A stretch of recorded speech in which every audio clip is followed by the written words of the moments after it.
आज के इस वीडियो में हम करेंगे chapter number 13 times of emergency. अब इसमें जो की पॉइंट्स है जो हम पढ़ेंगे वो है different types of natural calamities क्या है, उनके इफेक्ट्स क्या है और उनके लिए क्या प्रिकॉशंस हम ले सकते हैं। दूसरा की पॉइंट जो हम डिस्कस करेंगे वो है helping in times of disasters और तीसरा है फर्स्ट एड। अब जैसे कि आप इस फोटो में देख सकते हैं कि नाव में बैठ के कुछ लोग जा रहे हैं, हर तरफ पानी ही पानी है और बच्चा अपने माँ से पूछ रहा है, mom why are these announcements being made on the loudspeaker again and again. माँ, लाउड स्पीकर पे बार बार ये अनाउंसमेंट क्यों किया जा रहा है? Why are we shifting our home and packing our things. हम अपना घर क्यों छोड़ के जा रहे हैं और क्यों अपने सारे चीजें इकट्ठे करके जा रहे हैं। तो माँ बोलती है बच्चे से, these announcements are to warn about the fast rising water of the nearby river. The officials are telling people to vacate their houses and go to a higher place. You also help me to pack some essentials. We will go to the nearby government camp to stay until the flood water recedes. तो माँ अपने बच्चे को समझाती है कि आसपास जो नदी है उसमें पानी का बहाव बढ़ने के कारण उनके एरिया में पानी फ्लड के तौर पे बहने लगा है, बह सकता है और बहुत डिस्ट्रक्शन कर सकता है, इसीलिए उनको अपना घर छोड़कर एक कोई ऊंची जगह पर वेकेट करके जाना है। माँ बोलती है कि तुम भी मेरी मदद करो पैकिंग में और चलो हम निकलते हैं किसी नजदीकी सरकारी कैंप में जहां हम फ्लड का पानी कम होने तक रह सकते हैं। तो आइए डिटेल में इस चैप्टर को पढ़ते हैं।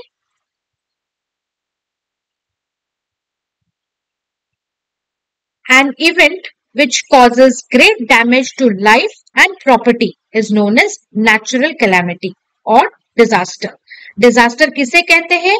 वो इवेंट या हादसा जिससे बहुत नुकसान हो सकता है किसी इंसान के लाइफ को या फिर उसके प्रॉपर्टी को, उसको हम बोलते हैं नेचुरल कैलामिटी। नेचुरल क्यों? क्योंकि ये हमारे द्वारा नहीं किया गया है, ये अपने आप नेचर के द्वारा क्रिएट किया गया एक कैलामिटी या एक इमरजेंसी है या डिजास्टर है। डिजास्टर मतलब नुकसान करने, बहुत ज्यादा नुकसान जो चीज करा के जाता है उसको हम डिजास्टर बोलते हैं। These situations are very frightening, भयंकर वाले situations है and difficult for us to understand. हम इसको समझ नहीं पाते, क्यों? बिकॉज इसके ऊपर हमारा कोई कंट्रोल नहीं है। जो हो रहा है नेचर के द्वारा हो रहा है, प्रकृति के प्रभाव से हो रहा है, ये हमने नहीं क्रिएट किया, इसीलिए इसके ऊपर हमारा कोई कंट्रोल नहीं है। दे कॉज लास्टिंग डिस्ट्रेस और suffering to the people where they occur. जिस एरिया में ये नेचुरल कैलामिटी या डिजास्टर होता है उसमें, उस एरियाज में लोगों को बहुत दुख और मुश्किलों का सामना करना पड़ता है। अब आइए पढ़ते हैं टाइप्स ऑफ डिजास्टर्स क्या है। टाइप्स ऑफ डिजास्टर्स बच्चों दो तरह के होते हैं, एक नेचुरल डिजास्टर्स और दूसरा man made disasters. Natural disasters मतलब हमारा उस पर कुछ कंट्रोल नहीं है, ये नेचर के प्रभाव से होता है। और दूसरा है मैन मेड डिजास्टर्स, ये हम क्रिएट करते हैं अपने लापरवाही के वजह से। डिजास्टर मतलब क्या? लापरवाही के वजह से होने वाला कोई नुकसान को हम डिजास्टर मानते हैं। तो मैन मेड मतलब जो हमारे लापरवाही से हुआ है उसे हम मैन मेड डिजास्टर कहते हैं। अब जो नेचुरल डिजास्टर्स के नीचे आते हैं वो है आपके floods, earthquakes, landslides, tsunami, volcanic eruptions और ड्राउट। इस सब को हम डिटेल में आगे पढ़ेंगे। और मैनमेड डिजास्टर्स क्या है? फायर या आग, क्लाइमेटिक चेंजेस, वॉर, युद्ध, जो वॉर हम लोग इंसानों के बीच में होता है वो मैनमेड डिजास्टर है। और दूसरा है feminine. In recent years, number of people who lost their lives due to natural disasters has increased. क्यों कुछ सालों में लोगों के जान जाने का जो संख्या है नेचुरल डिजास्टर्स के द्वारा वो क्यों बढ़ रहा है? क्योंकि रैपिड पॉपुलेशन ग्रोथ हो रहा है, lack of planning and exploitation of natural resources हो रहा है, अच्छी प्लानिंग नहीं हो रही है, पॉपुलेशन ग्रोथ बहुत ज्यादा बढ़ रहा है और हमारे जो नेचुरल रिसोर्सेज है हम उनको एक्सप्लॉइट कर रहे हैं। पहाड़ों को काट के हम रास्ता बना रहे हैं हमारे आराम के लिए, तो ये सब एक्सप्लॉइट कर रहे हैं हम नेचुरल रिसोर्सेस को, उनके नेचुरल सराउंडिंग से उनको झिंझोर के फेंक देना और अपने लिए कुछ तैयार करना, वो हम एक्सप्लॉइटेशन मानते हैं। ठीक है, पहाड़ों को उनके एरिया में छोड़ देना चाहिए, उनको काट के सड़कें बनाना हमारे लिए ही बहुत डेंजरस। अभी आप जैसे टीवी में देखते हैं कि यहाँ पर अर्थक्वेक हुआ, यहाँ पर लैंडस्लाइड हुआ, तो all this is because we are exploiting the natural resources. Now let us study about how these calamities occur, their effects and methods used to deal with them. अब फ्लड मतलब बाढ़ आ जाना। Now flood occurs when water in the rivers rise and overflow into the nearby areas। अब जो नदियों में पानी का जो स्तर है वो बढ़ जाता है और ओवरफ्लो करता है। कहां पर ओवरफ्लो करेगा? आसपास के एरियाज में ओवरफ्लो करेगा। उसके वजह से क्या होता है? फ्लड्स होते हैं। अब ये क्यों होता है? फ्लड का एकमात्र रीजन है हैवी रेनफॉल। ठीक है, उसके अलावा भी रीजंस है failure of a dam to hold water.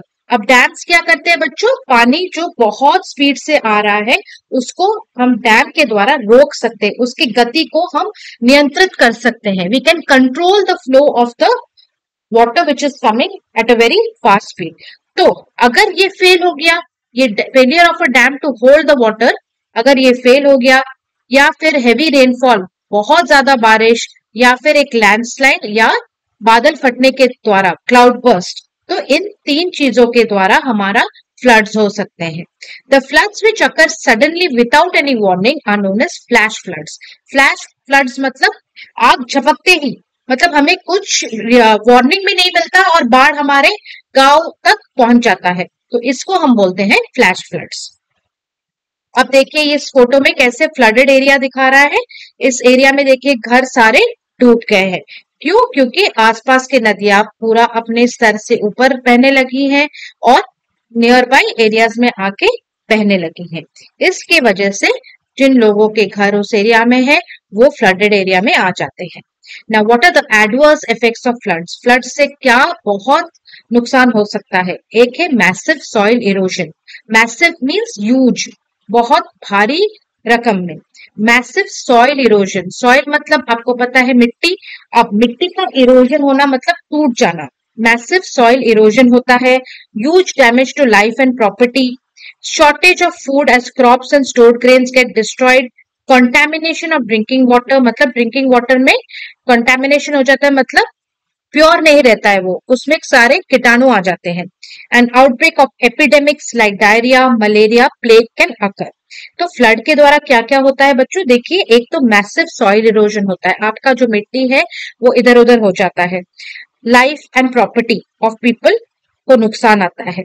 अब जो हम फार्मर्स ग्रो करते हैं क्रॉप्स एंड ग्रेन्स को स्टोर करके रखते हैं, वो सारे पानी में बहने के कारण डिस्ट्रॉय हो जाते हैं, तो फूड शॉर्टेज हो जाता है। ड्रिंकिंग वाटर, साफ पीने का पानी नहीं रहता, क्योंकि गंदा पानी फ्लड से आके उस ड्रिंकिंग वाटर में उसको कंटामिनेट या गंदा कर देता है, और कई तरह की बीमारियां जैसे डायरिया, मलेरिया और प्लेग भी अकर करते हैं, क्योंकि उस गंदे पानी में बहुत सारे कीटाणु रहने लगते हैं, जिनके द्वारा हमें बहुत सारी बीमारियां होने लगती हैं। अब हम पढ़ेंगे नेक्स्ट नेचुरल डिजास्टर, जो है आपका अर्थक्वेक। अब अर्थक्वेक को मैंने डिटेल में आपको समझाया है। अब जरूरी नहीं है कि मैंने जो जो एक्सप्लेनेशन लिख के दिया है वो आप लिखे, बस ये आपके समझने के लिए मैंने इजी अंडरस्टैंडिंग के लिए बताया है। अब देखिए, आपके बुक में बस इतना दिया गया है, earthquakes occur due to sudden movements below the earth surface which causes shaking of the earth. Earthquake क्यों होता है? क्योंकि अर्थ के सरफेस के सडन मूवमेंट्स के द्वारा, जो कि अर्थ को शेक करता है, उसके द्वारा अर्थक्वेक होता है। ये कहीं पर भी हो सकते हैं, दे कैन अकर एनीवेयर, और किसी भी टाइम पे हो सकते हैं without any warning. The reason for earthquakes may be an underground volcanic activity और shifting of the earth plates. अब क्या बच्चों आपको पता है कि अंडरग्राउंड वॉल्केनिक एक्टिविटी कैसे होता है, या अर्थ के प्लेट्स क्या होते हैं? नहीं, ये सब मैं आपको डिटेल में समझाऊंगी। इस डायग्राम में देखिए, यहाँ पर बस आपको दिखाया गया है कि इसको हम फॉल्ट मानते हैं, इस वाले एरो को जो दिखाया गया है उसको एपिसेंटर बोलते हैं, और यहाँ पे क्रिएट हुए वेव्स को सेस्मिक वेव्स माना जाता है। बट ये सब डिटेल में मैं आपको अभी समझाऊंगी। Sometimes earthquakes are accompanied by tsunamis, landslides, fires और floods। तो अर्थक्वेक होने के बाद आसपास हमारा सुनामी भी हो सकता है, जो कि 2004 में अंडमान एंड निकोबार आइलैंड्स में बहुत गंदी तरह से हुआ था। लैंडस्लाइड्स हो सकते हैं, भूस्खलन हो सकता है, फायर्स, आग लग सकता है, या फिर बाढ़ वाला सिचुएशन भी क्रिएट हो सकता है। Now, main center of the earthquake is called its epicenter. Main center of the earthquake. Earthquake का जो main center है उसको बोलते हैं epicenter. Epi means main. Center means you know what it is. Seismic waves are caused by the sudden movement of materials within the earth. अब materials within the earth क्या आपको पता है? अभी मैं आगे आपको समझाती हूँ। For example, a slip along a fault during an earthquake. ये पूरा पैराग्राफ को मैंने डिटेल में आपको आगे समझाया है, ध्यान देके सुनेंगे। अब अर्थ का सरफेस पे ही तो अर्थक्वेक होता है, तो अर्थ का सरफेस क्या है? अर्थ का सरफेस वो एरिया है, अर्थ के ऊपर क्या होता है, या तो पानी होता है या लैंड होता है। So that part of the water और land that touches the air is called the earth surface. अब पानी और जल के ऊपर जो एयर है, जो पोर्शन टच करता है एयर को अर्थ का, उसे हम अर्थ का सरफेस मानते हैं। What is underground volcanic activity? वो वॉल्केनिक एक्टिविटी जो वॉल्केनो में होता है अर्थ के सरफेस के नीचे, उसे हम अंडरग्राउंड वॉल्केनिक एक्टिविटी मानते हैं। ना what is the shifting of earth plates? उसके लिए आपको पहले जानना पड़ेगा कि प्लेट्स क्या है, ठीक है। बट अभी के लिए आप जानिए, shifting of earth plates is also known as tectonic shift और प्लेट टेक्टोनिक्स मानते हैं। ये बड़े क्लासेस में आपको डिटेल में समझाया जाएगा। अब शिफ्टिंग ऑफ अर्थ प्लेट मतलब, शिफ्टिंग मतलब movement. It is the movement of the plates that make up the earth crust. अब आप पूछेंगे अर्थ क्रस्ट क्या है? अर्थ का crust outermost solid layer earth का होता है, जो कि सॉलिड रॉक से बना जाता है, ठीक है। तो इस सॉलिड रॉक को जब वहां पर मूवमेंट होते हैं उस प्लेट्स पे, तो उसको हम बोलते हैं shifting of the earth plates. अब देखिए बच्चों, ये आपके बुक में नहीं है, बट आपके लिए जानना बहुत जरूरी है फॉर प्रॉपर अंडरस्टैंडिंग कि अर्थ के अंदर क्या क्या है।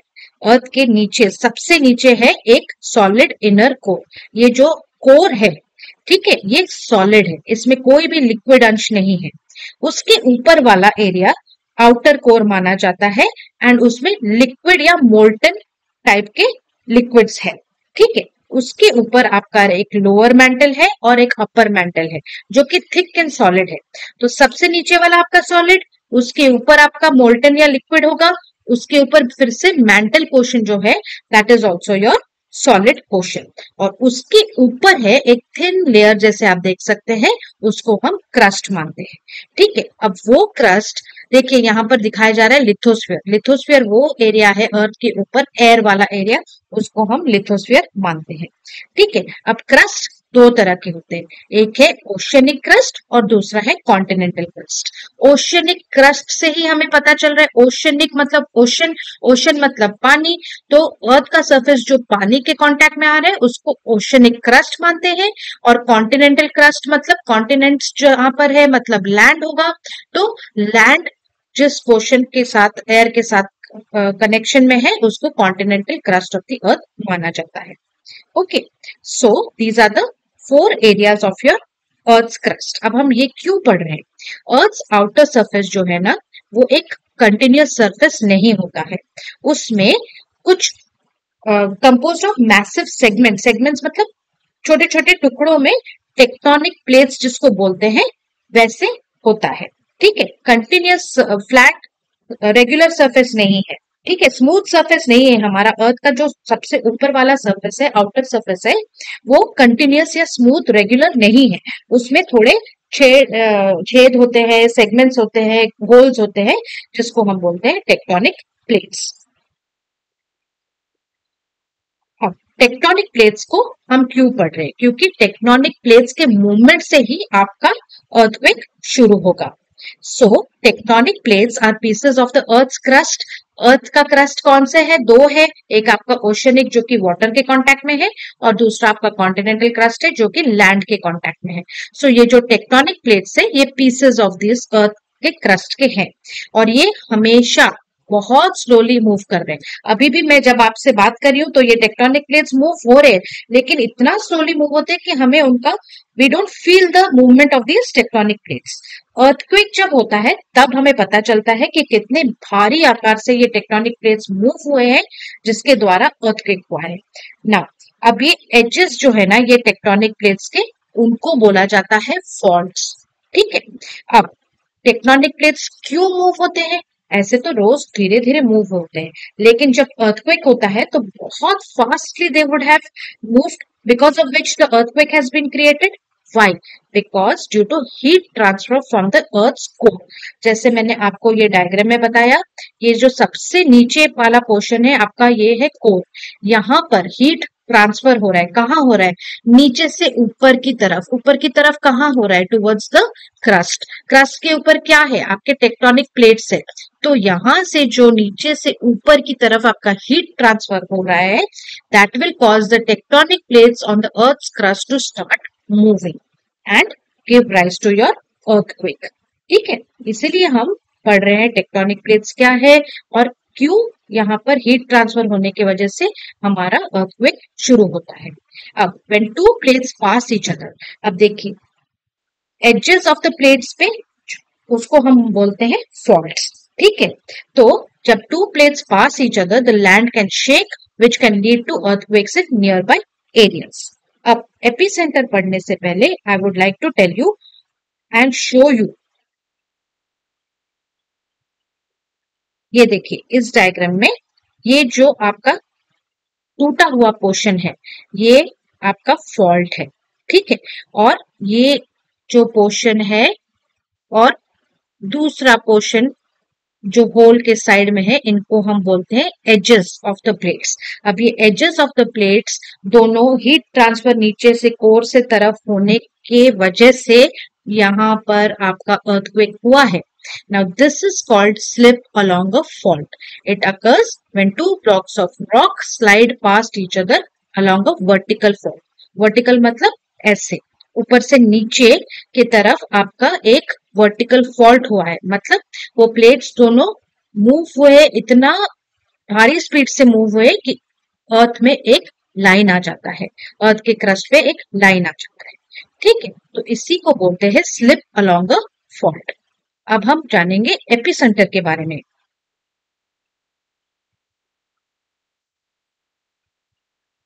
अब देखिए हाइपोसेंटर पहले जानेंगे एपिसेंटर जानने से पहले। Hypocentre is the location in the earth where the earthquake starts. earthquake जहां पे स्टार्ट होगा उस लोकेशन को हम हाइपोसेंटर मानते हैं। तो इस डायग्राम में देखिए यहाँ पर आपका हाइपोसेंटर का दूसरा नाम है फोकस। तो यहाँ पर आपका अर्थक्वेक स्टार्ट हो रहा है और ठीक उसी जगह के ऊपर पोर्शन पे सरफेस ऑफ द अर्थ जहां पे टच हो रहा है directly above, that is called as the epicenter. Epicenter is the location on the surface of the earth. ये एक location surface of the earth के ऊपर है, directly above. ये पॉइंट हाइपोसेंटर के डायरेक्टली ऊपर है जहां पर हाइपोसेंटर में क्या हुआ है, अर्थक्वेक स्टार्ट हुआ है। ठीक है, तो epicentre is the location on the surface of the earth directly above where the earthquake has started. ठीक है, और हाइपोसेंटर जहां पर है फोकस है उसी पे एक फॉल्ट लाइन आपका शुरू होके ये अर्थ क्रस्ट को ये अर्थ के क्रस्ट को इसको तोड़ना शुरू करता है। अब ये टेक्टोनिक प्लेट्स जो मूव होते हैं ना स्टूडेंट्स, उसके वजह से सेस्मिक वेव्स शुरू होते हैं। Seismic waves are earthquake energy travels throughout the earth in the form of waves. These waves are called seismic or earthquake waves. They are the waves of energy caused by the sudden breaking of rock within the earth. पत्थरों के टूटने के वजह से, क्यों पत्थर टूट रहे हैं? क्योंकि बहुत हीट एनर्जी अर्थ के कोर से डेवलप होता है जो कि वो पत्थरों को तोड़ना शुरू करता है।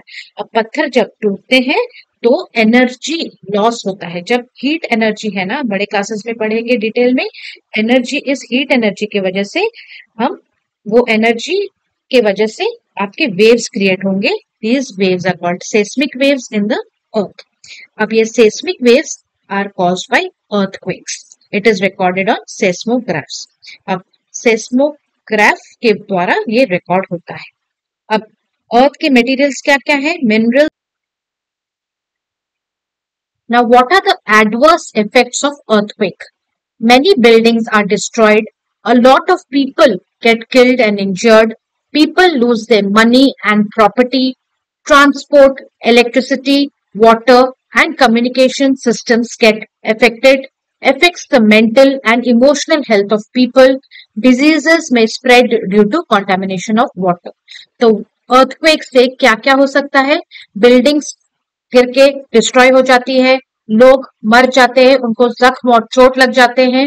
पीपल लूज देयर मनी, पैसे और प्रॉपर्टी भी खो लेते हैं लोग. ट्रांसपोर्ट, इलेक्ट्रिसिटी, बिजली, पानी, ट्रांसपोर्ट, कम्युनिकेशन, सब कुछ बर्बाद हो जाता है. और यहाँ तक कि लोगों की मानसिक हालत और इमोशनल हालत भी खराब हो जाता है, क्योंकि वो बहुत स्ट्रेस में आ जाते हैं. और बीमारियां स्प्रेड होने के बहुत चांसेस है, बिकॉज जो साफ पानी रहता है वो कॉन्टेमिनेटेड हो जाता है. कॉन्टेमिनेटेड मतलब पॉइजनस हो जाता है, बहुत तरह के जर्म्स उसमें आ जाते हैं. So these are the adverse effects of earthquake. What are the precautions we must take? We must move out to an open area, away from buildings, poles and trees. क्यों away from buildings, poles and trees? ताकि earthquake होने से जो अर्थ हिलता है, ये buildings, poles and trees हमारे ऊपर ना गिर जाए, इसीलिए पूरा एक ओपन एरिया में जाके खड़ा होना है. If you cannot move out of your house, then take shelter under a sturdy table and cover your head with your hands, ताकि कोई भारी चीज आपके ऊपर ना गिर सके. Stay away from glass, mirrors, book cases, almirahs, and do not use elevators or lifts during earthquakes. अब हम पढ़ेंगे सुनामी के बारे में. Tsunami is a Japanese word which means harbor waves. It is caused by an underwater earthquake or volcanic eruption. जो volcanic eruption या earthquake under the water होता है, उसको हम सुनामी बोलते हैं.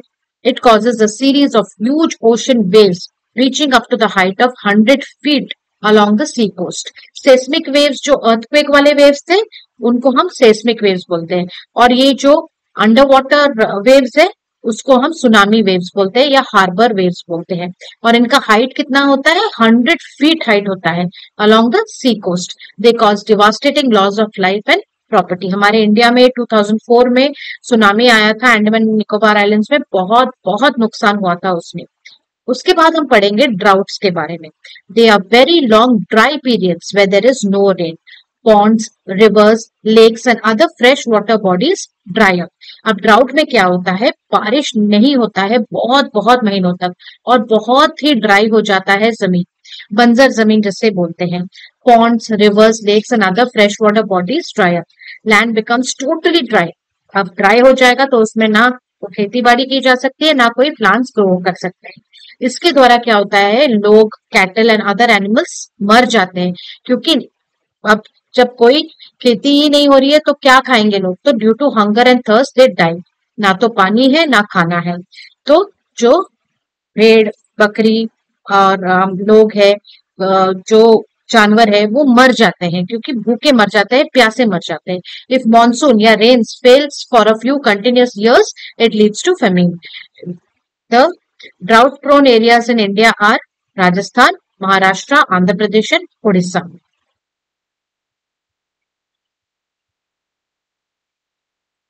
अब नेक्स्ट हम जानेंगे कि डिजास्टर से हम कैसे डील कर सकते हैं, how to handle the situation. Now, एक तो मैन मेड डिजास्टर्स और नेचुरल डिजास्टर्स में डिफरेंस है. अब नेचुरल डिजास्टर्स को तो हम प्रेडिक्ट नहीं कर सकते कि कब होगा, ये ना कि हम उसे रोक सकते हैं कि कब वो अपना पूरा डिस्ट्रक्शन करके रुकेंगे. सो हमें ऐसे सिचुएशन के लिए तैयार रहना पड़ेगा. All government agencies of the disaster struck region, जहां पर डिजास्टर स्ट्राइक किया है, वहां पर सारे गवर्नमेंट एजेंसीज को क्या करना चाहिए? उनके hospital services, fire services, ambulance, police, armed forces को हाई अलर्ट पे रखना चाहिए कि आप हमेशा रेडी रहेंगे, और जैसे ही ऐसे डिजास्टर एक होगा तो आप हेल्प करने पहुंच जाएंगे. They are the first ones to reach and help disaster victims during times of emergency. After a disaster the survivors, जो लोग बच जाते हैं, they pass through a great physical, mental and psychological trauma. बेचारे अपना सब कुछ खो लेते हैं ऐसे डिजास्टर्स में, तो वो बहुत ही मानसिक तनाव में आ जाते हैं। They lose their family, relatives, property and all belongings. उनका फैमिली भी खो जाता है, रिलेटिव्स खो जाते हैं, उनका जितना भी जमीन जायदाद जो भी था सब कुछ वो हार जाते हैं। इसीलिए वो बहुत तनावग्रस्त हो जाते हैं। Help from the community is very useful during these times of an emergency.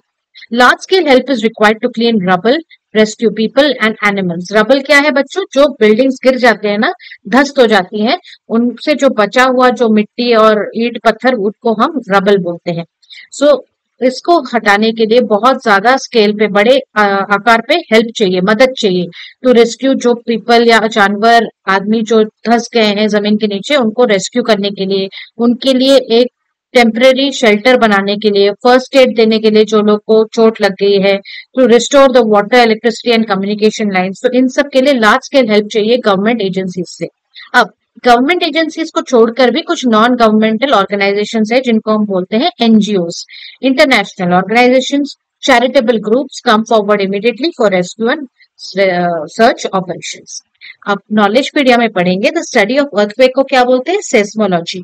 Seismology शब्द कहां से आया? सेस्मिक वेव से आया। The strength of earthquakes is measured on a Richter scale bye a seismometer. अब कितने आकार का अर्थक्वेक है, छोटा है, बड़ा है, उसको एक रिचर स्केल में मेजर किया जाता है by a seismometer. So the instrument used to measure the strength of earthquake is seismometer, or a study of earthquakes is called as seismology. Now, some of the organizations which help on a large scale are your NCC. NCC मतलब National Cadet Corps, NDMT National Disaster Management Team, Red Cross, WHO है world health organisation, और cry है child relief and youth. तो ये सब organisations आपके relief and rescue work में काम में आते हैं। Other than this, doctors, nurses, fire fighters, police officers, armed forces, paramilitary forces, pilots and others put in their special efforts to take care of the needy ones. अगर किसी को कहीं से उठाना है तो हम पायलट्स की मदद कर लेते हैं, कहीं पर डॉक्टर्स की मदद होती है, फायर, कहीं आग लग गया किसी कारण तो फायर फाइटर्स उस जगह पे काम में आते हैं। People are provided with packets of food, water, clothes and medicine, क्योंकि उनका सब कुछ वो हार चुके होते हैं, कुछ भी नहीं होता है, रास्ते पे आ जाते हैं। इसीलिए इन ऐसे लोगों की मदद गवर्नमेंट और ये सब एजेंसीज करते हैं, खाना पीना, कपड़े और दवाइयाँ के माध्यम से। Road is cleared, houses are constructed. Media personnel provide information about the affected people to their friends and relatives. News पे जो मीडिया के लोग होते हैं वो बता देते हैं कि उस एरिया में जिनके रिलेटिव्स, रिश्तेदार है या लोग है, फैमिली है, वो लोग किस हालत में है। Many charitable organizations, charitable मतलब जो दान के द्वारा चलते हैं, schools, colleges, RWAs collect money, clothes, medicines, bottled water and send them to disaster affected areas. Bottled water मतलब साफ पानी। प्राइम मिनिस्टर का एक नेशनल रिलीफ फंड है एंड चीफ मिनिस्टर का भी एक रिलीफ फंड है। रिलीफ मतलब जो कि पैसे और खाना पीना, मेडिसिन, कपड़े सब दान में देता है ऐसे लोगों को जिनको ये नेचुरल डिजास्टर्स इफेक्ट करते हैं। सो ऐसे these are those programmes that allow people to contribute money to help those in need throughout the country. अब फर्स्ट एड क्या है? First aid is the emergency treatment. अब जब किसी को चोट लग जाए उसको इमीडिएटली एम्बुलेंस आने से पहले जो हम ट्रीटमेंट देते हैं उसको फर्स्ट एड बोलते हैं। फर्स्ट मतलब पहला, एड मतलब हेल्प, जो तभी का तभी हेल्प किया जाए। Is the emergency treatment given to a sick person और the victim of an accident at the site itself. दुर्घटना होने के स्थान पर ही जो ट्रीटमेंट दिया जाता है, जो इमरजेंसी ट्रीटमेंट दिया जाता है, उसे फर्स्ट एड बोलते हैं।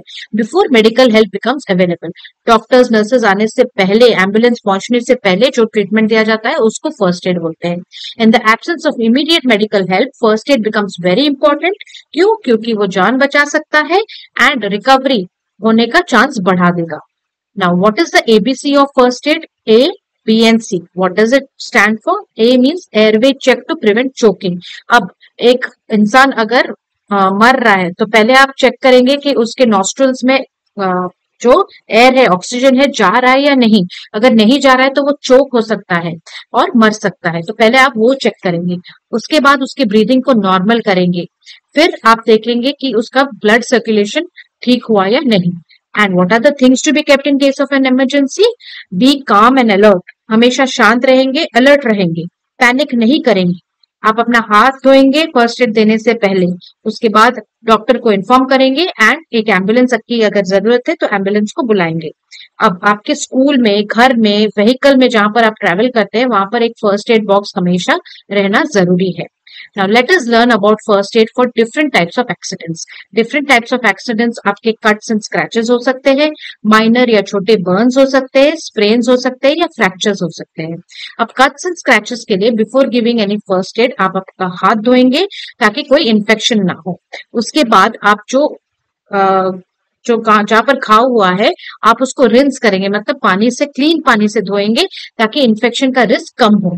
फिर आप पूरा उस घाव को या वुंड को साबुन से धोएंगे। फिर आप एक कॉटन वुल को एंटीसेप्टिक सोल्यूशन जो कि डेटॉल है उसमें डिप करके पूरा जो गंदगी है उस घाव के इर्द गिर्द उसको निकालेंगे। To stop the bleeding, place a cotton wool और bandage on the wound and gently press it with your thumb और hand. For deep cuts you have to see the doctor. अब ये तो फर्स्ट एड में नहीं होगा, अगर बहुत खून बह रहा है और बिल्कुल बंद नहीं हो रहा है तो आपको रश करना ही पड़ेगा डॉक्टर के पास। माइनर बर्न्स के लिए आप क्या कर सकते हैं? जो भी जला हुआ एरिया है, place the burned area under the running water for at least 5 minute. 5 minute के लिए आप उस एरिया को चलते हुए पानी के नीचे रखेंगे। This will help in reducing the swelling. ये क्या होता है, फूलने से बच जाते हैं वो area. Apply calamine solution, aloe vera gel और एनी अदर एंटीसेप्टिक लोशन, क्योंकि वो उस एरिया को ठंडा कर देगा on the burnt area. You can also apply a paste of baking soda in water on the burnt area. In case of severe burns, the patient should be immediately taken to the doctor. अब sprains क्या है? A sprain is a twist in the ankle or a wrist.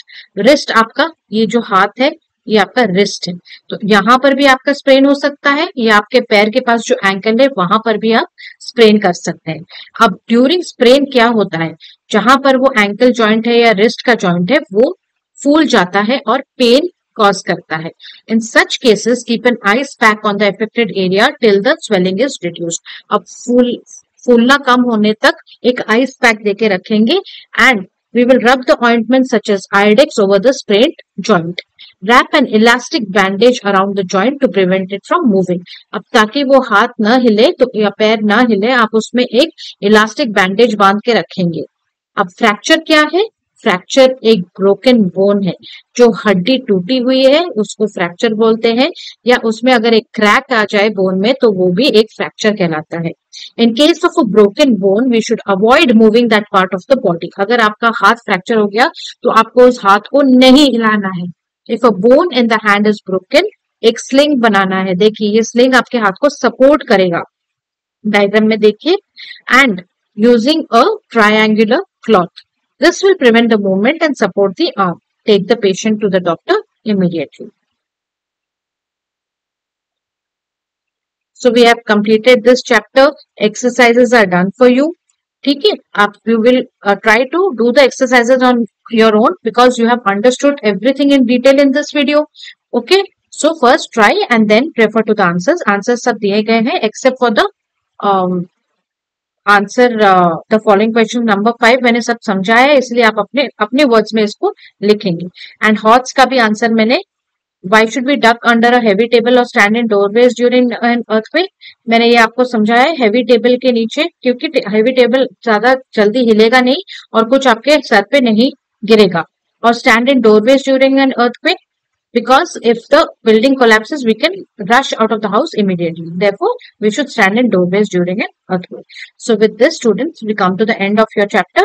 If you have any doubts please let me know in the comment section and like share subscribe जरूर कीजिएगा बच्चों। और मेरे channel के playlist में बहुत सारे आपके क्लास 5 के इंग्लिश ग्रामर के, हिंदी ग्रामर के और मैथ्स के वीडियोस है, ईवीएस के वीडियोस के साथ, प्लीज उन्हें भी देखिए और पढ़िए। Thank you students and all the best.